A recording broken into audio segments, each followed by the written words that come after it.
Why, hello there, everyone. We're back. Today, I weighed 146.4 pounds. I ate a keto-friendly peanut butter and jelly sandwich with a My Normal jelly, regular peanut butter, and 2 special keto breads. I had a cup of coffee, and that was very good.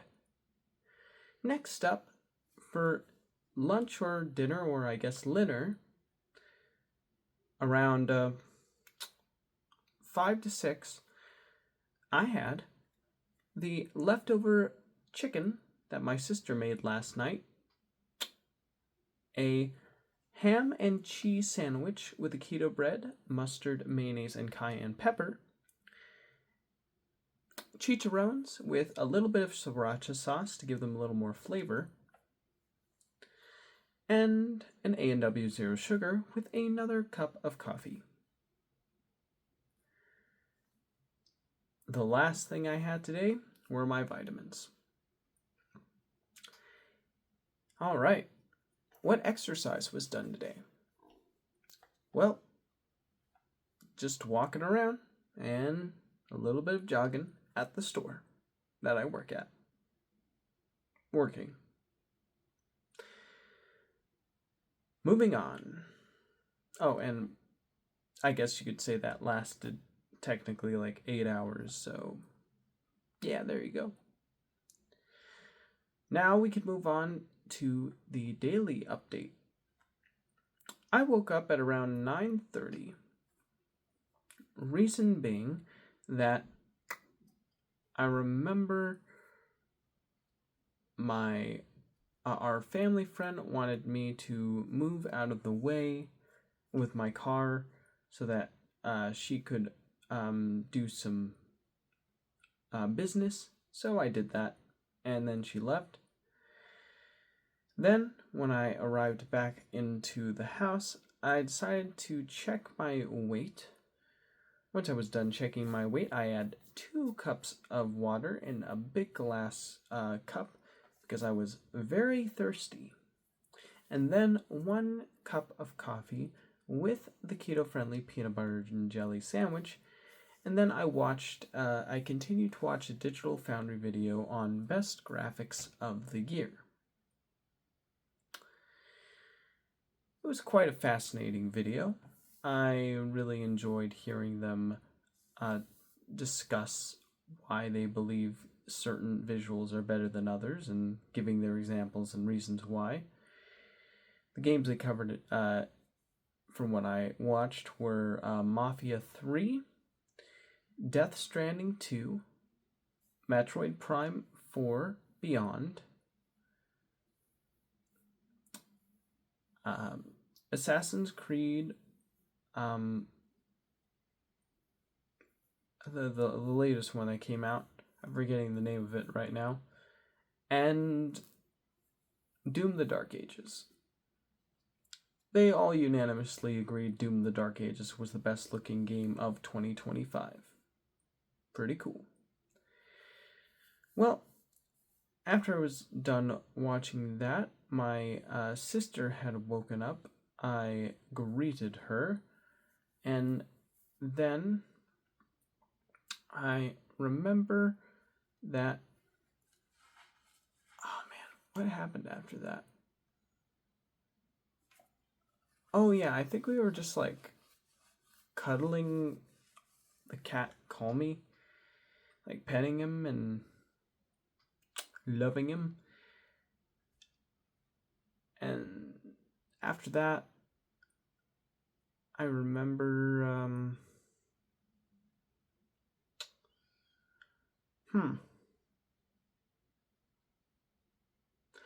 Oh yeah, I was reading an article from Cartoon Brew about the latest Adult Swim special that's going to be releasing on December 19th at 11 p.m. called The Elephant. 2 creators of The Elephant were interviewed out of the 4. Pentland Ward, and then another guy I'm forgetting the name of, but he created Over the Garden Wall. And this is his first major project since Guillermo del Toro's Pinocchio, which he helped write. So I'm looking forward to this production because one of the more interesting aspects about it is that all four creators were given the goal of creating something of really vague goals of they have been assigned beginning, middle, and end, and when they choose their portion, they have to make their cartoon based on how they believe it should continue or develop. So, in a way, this cartoon is very much like very creator driven and very creativity first, which I wholly enjoy. I love it when cartoons and production companies allow these creators to be expressive and use their imagination to do something people have never seen before. So that makes me really excited to see this new special. I went out and I told my sister about it. She seemed to think it sounded really cool.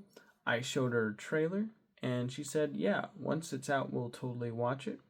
So yeah, we're going to be watching The Elephant and giving it the old college try.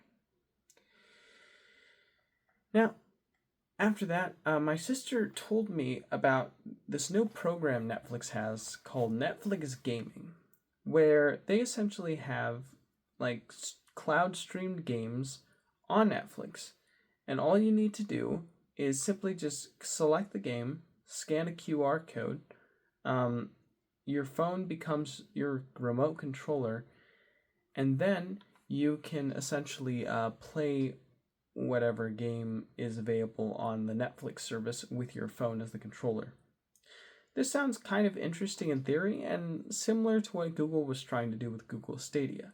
The only difference is that Google Stadia, you had to buy the games like outright before you could stream them, which I thought was baloney because like you're not really owning those games. What if the service shuts down? Is Google just gonna offer all of your money back, or are they gonna say sorry, you gave your money on the wrong horse? Now you're $60 in the hole. Like, I don't know about that. Like, but what Netflix is, and it turns out that was right because Google Stadia ended up getting shut down because sure, the idea was there and it was really innovative sounding and interesting, but it wasn't executed properly. With Netflix Gaming, it's different because as long as you have a Netflix subscription, you have access to a select number of games that are ported to this service. And all you need is a phone as your controller and a Netflix subscription in order to play these games, which I think is a better business model because you don't have to buy these games and then worry that, oh, the service is going under and now I've lost my money because I thought this was going to work, but it turned out it was a really bad idea. Because it's free, included with Netflix, it lessens that blow significantly. Another thing is that you are able to excuse the shortcomings that come with a cloud streamed game on a streaming service. The thing with cloud streaming is that it introduces a lot of things and it is heavily dependent on your internet connection.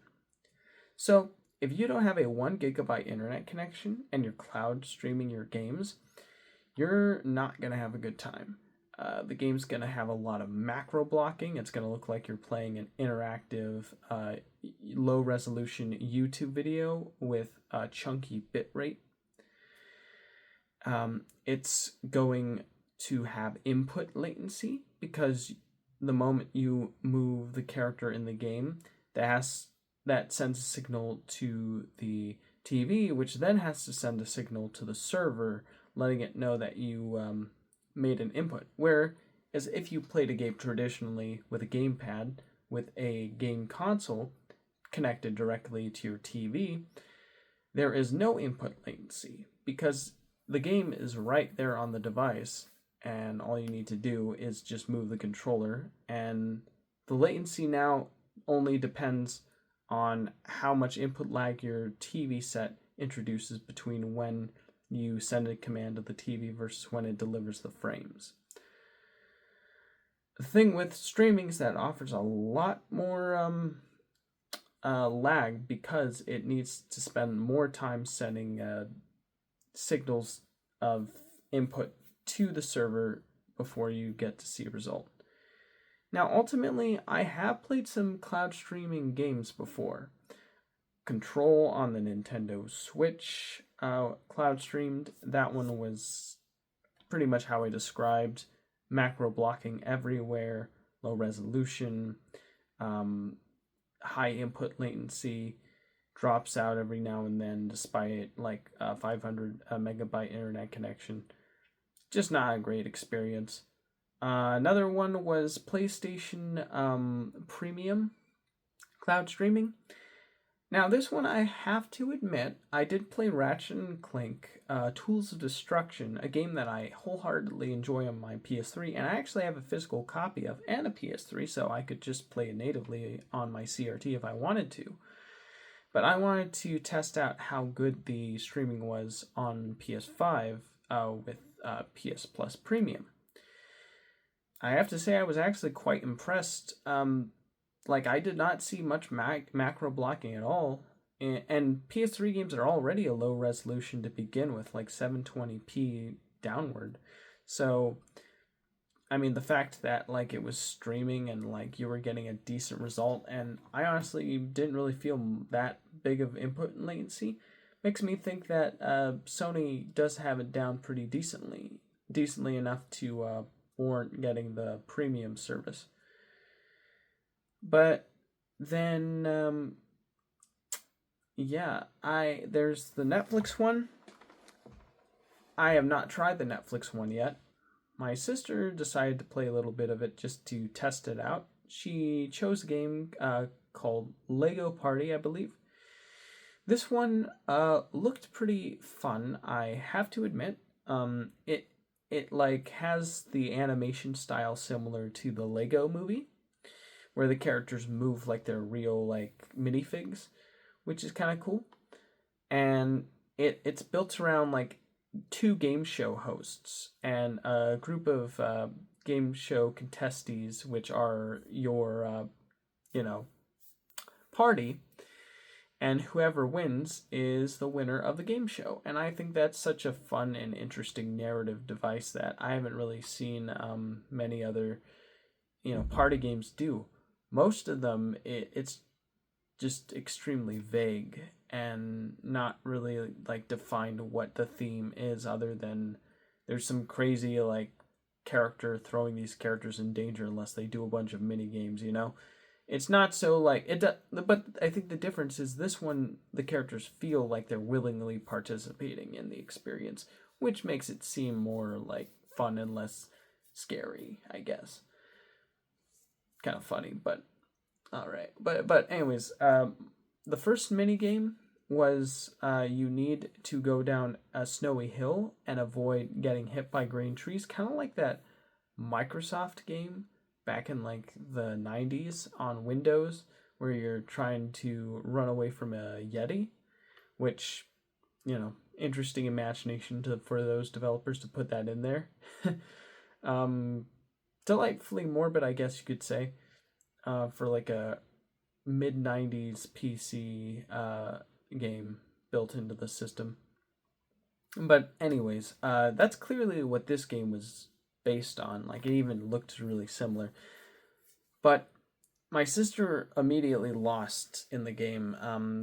She kept on hitting a bunch of trees and then ultimately got left behind, and then the other three AIs ended up getting ahead of her. I would have involved myself, but I wanted to take a shower before leaving for work, so I declined the offer. But the game does look like a lot of fun, but at the same time, the game is 30 FPS frames per second. it's cloud streamed through both your phone and the TV. So your phone has to stream the the buttons on top of the TV, having to stream the input on top of streaming it to a server somewhere out in the distance. And then you add so many layers of input lag that I couldn't imagine it feeling like that snappy or satisfying. So yeah, I'd have to try it out myself. Maybe it's acceptable. But based on what I was watching, it did look a little questionable in terms of the input latency. So yeah, I'm not sure if that's a good idea. Like, I could see Netflix gaming being great for novel games, like games where you are just reading a bunch of text and then you click next and then you have to make a decision, click this or that or that. Like, I could see that working out, but when it comes to like stuff that requires consistent input, I'm iffy on that because it just looks like it there's too much room for error. But anyways, but the actual game Lego Party did look like a lot of fun. It looks like something I'd enjoy. Well, anyways, I took my shower. I was all clean. I put on my work clothes. I said goodbye to my sister, and then I left for work. Of course, I got a drink of water before leaving as well. When I arrived, my first duty was to do lot, so that's what I did. Pushed carts, offered carts to customers when they asked or if it seemed like they needed them, and brought electric carts back into the store when needed. Not much to say other than everything went smoothly and swimmingly. Next up, 3 hours of just front-end work, which included bagging and sometimes taking orders out to the front of the store. With one hiccup being there was a customer who was actually a delivery driver who ordered everything to be shopped for them. So, but for whatever reason, when it's a delivery driver, instead of parking on the spot where it's designated for you to park if you're there to wait for an order, instead they decide to park somewhere that isn't the designated area, and then they go into the store and look for the order, which I think is kind of weird. Like, the whole point of the delivery service is you have the workers bring the food to you. You don't walk up and get the food, especially if it's like a delivery driver. The whole point they're doing is to get the food in a timely manner. Why would they add an extra step of walking into the store and not parking where they're supposed to, so I know where they are so I can get the food to them, Seems really counterintuitive, but that's what they decided to do. So that was kind of annoying, but oh well, they got their food, so all is well. Yeah, but that was about the craziest thing that happened in terms of something event-wise, I guess, which isn't too crazy at all.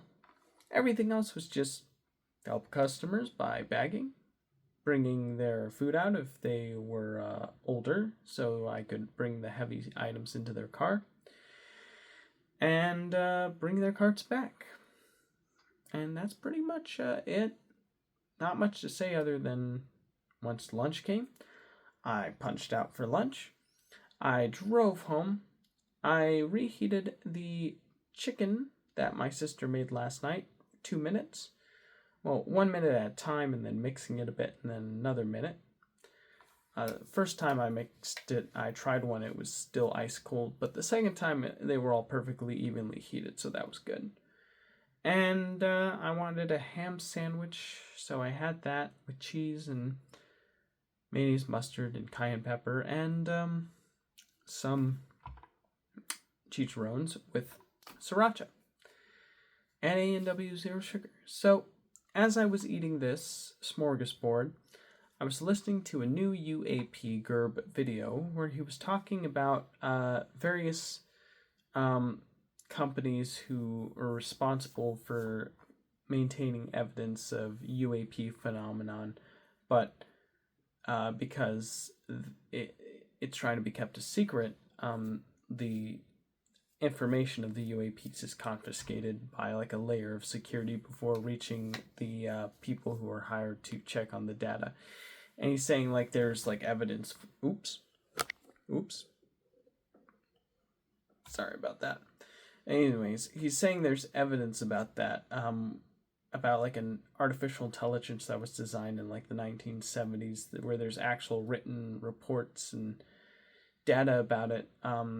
Where the whole point of that AI was to recognize that there's some UAP that is unable to be conventionally explained, and thus it sends it to a different server instead of the main server through the satellite channels that are scanning the skies, which is pretty interesting, I have to say. But anyways, yeah. After I was done eating, I made a cup of coffee. Our family friend wanted to drive off, so I had to move my car out of the way so they could drive. And then, after that, I left for work again. And at work, it was pretty much just,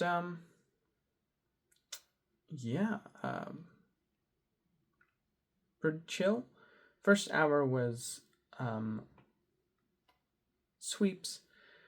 Needed to use the restroom due to the high fiber content of the keto bread, but I was able to get that out of the way. Continued bagging. Today I was the only courtesy clerk up in the front. The other courtesy clerks were not available today because they weren't scheduled for today, so that was pretty interesting.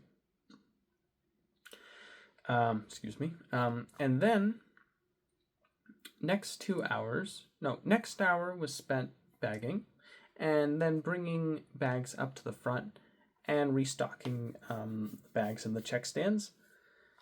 And then the next 2 hours was spent pushing carts up into the corral, finishing up putting bags in the check stands, and wiping down check stand 8 and bringing in 16 carts and the signs.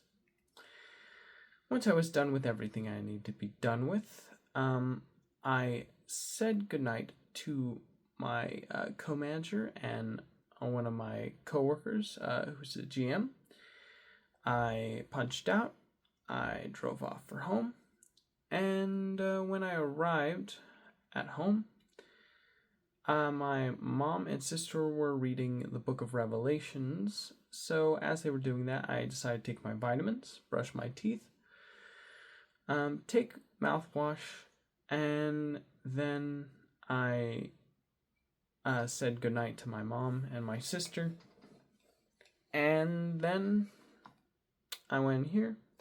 I kind of got sucked into YouTube land a bit, watching an older video of me playing a VR game while talking about my day, and then watching a Babish video about him reviewing all the frozen Trader Joe's foods. He talked about like a special rice with shrimp in it that he made sound really good, except for the shrimp, which he said wasn't that good, but the shrimp was so good that he gave it like a 9 out of 10. So, the rice. So that looks delicious. Maybe one day I'll try it eventually. But yeah, that's pretty much it. Then I decided to make my update video, and here it is. So now it's 11:21. I'm going to upload this, and then I'm going to listen to binaural beats guided meditation as I go to sleep. See if I have any vivid dreams to recollect the next day. Thank you so much for watching. I'm going to go to bed now. Appreciate you, and I will see y'all in the next video. Take care, everybody, and good night.